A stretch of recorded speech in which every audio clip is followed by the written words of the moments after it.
दोस्तों, स्वागत है आपका हमारे YouTube चैनल कुछ अद्भुत किस्से कहानियाँ में। जय हिंद, जय भारत।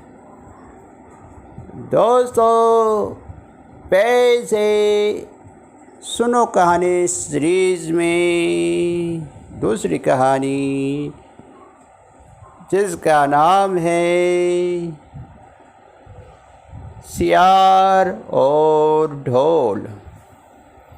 ये कहानी पंचतंत्र से ली गई है। कृपया ध्यानपूर्वक सुनिए। एक बार एक जंगल के निकट दो राजाओं के बीच घोर युद्ध हुआ। एक जीता, दूसरा हारा। सेनाएं अपनी नगरों को लौट गईं। बस सेना का एक ढोल पीछे रह गया। उस ढोल को बजा बजा कर सेना के साथ गए भाट व चारण रात को वीरता की कहानियाँ सुनाते थे। युद्ध के बाद एक दिन आंधी आई। आंधी के जोर में वे ढोल लुढ़कता पुढ़कता एक सूखे पेड़ के पास जाकर टिक गया। उस पेड़ की सूखी टहनियाँ ढोल से इस तरह से सट गई थी कि तेज हवा चलते ही ढोल पर टकरा जाती थी और ढमाढम की गुंजायमान आवाज़ होती थी। एक सियार उस क्षेत्र में घूमता रहता था। उसने ढोल की आवाज़ सुनी। वह बड़ा भयभीत हुआ। ऐसी अजीब आवाज़ बोलते पहले उसने किसी जानवर को नहीं सुना था। वह सोचने लगा, ये कैसा जानवर है जो ऐसी ज़ोरदार बोली बोलता है, ढमाढम। सियार छिपकर ढोल को देखता रहता, ये जानने के लिए कि ये जीव उड़ने वाला है या चार टांगों पर दौड़ने वाला। एक दिन सियार झाड़ी के से पीछे से छुपकर ढोल पर नजर रखे था। तभी पेड़ के नीचे उतरती हुई एक गिलहरी कूद कर ढोल पर उतरी। हल्के सी ढम की आवाज़ भी हुई। गिलहरी ढोल पर बैठी दाना कुतरती रही।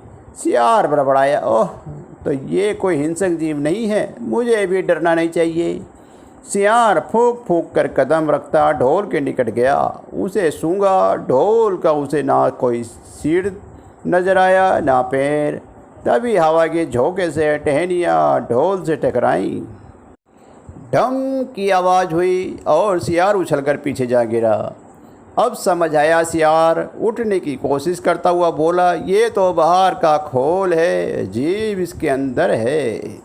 आवाज़ बता रही है कि जो कोई जीव इस खोल के भीतर रहता है वे मोटा ताज़ा होना चाहिए, चर्बी से भरा शरीर, तभी ये ढम ढम की ज़ोरदार बोली बोलता है। अपनी मांद में घुसते ही सियार बोला, ओ सियारी, दावत खाने के लिए तैयार हो जा, एक मोटे ताज़े शिकार का पता लगाकर आया हूँ।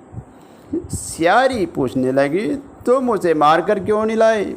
सियार ने उससे झिड़की दी, क्योंकि मैं तेरी तरह मूर्ख नहीं हूँ। वे एक खोल के भीतर छुपा बैठा है। खोल ऐसा है कि उसमें दो तरफ सूखी चमड़ी के दरवाजे हैं। मैं एक तरफ से हाथ डाल उसे पकड़ने की कोशिश करता तो वह दूसरे दरवाजे से भाग जाता। चाँद निकलने पर दोनों ढोल की ओर गए। जब वे निकट पहुंच ही रहे थे कि फिर हवा की टहनियाँ ढोल पर टकराई और ढमाढम की आवाज़ निकली। सियार सियारी के कान में बोला, सुनो उसकी आवाज़, ज़रा सोचो, जिसकी आवाज़ ऐसी गहरी है वह खुद कितना मोटा ताज़ा होगा। दोनों ढोल को सीधा कर उसके दोनों ओर बैठे और लगे दांतों से ढोल के दोनों चमड़ी वाले भाग के किनारे फाड़ने। जैसे ही चमड़ियाँ कटने लगी, सियार बोला, होशियार रहना, एक साथ अंदर हाथ मत डालकर शिकार को दबोचना है। दोनों ने हूँ की आवाज़ के साथ हाथ ढोल के भीतर डाले। अंदर टटोलने लगे। अंदर कुछ नहीं था। एक दूसरे के हाथ ही पकड़ में आए। दोनों चिल्लाए, हे, यहाँ तो कुछ भी नहीं है, और वे माथा पीट कर रह गए। सीख, बड़ी बड़ी सेखी मारने वाले लोग भी ढोल की तरह ही अंदर से खोखले होते हैं।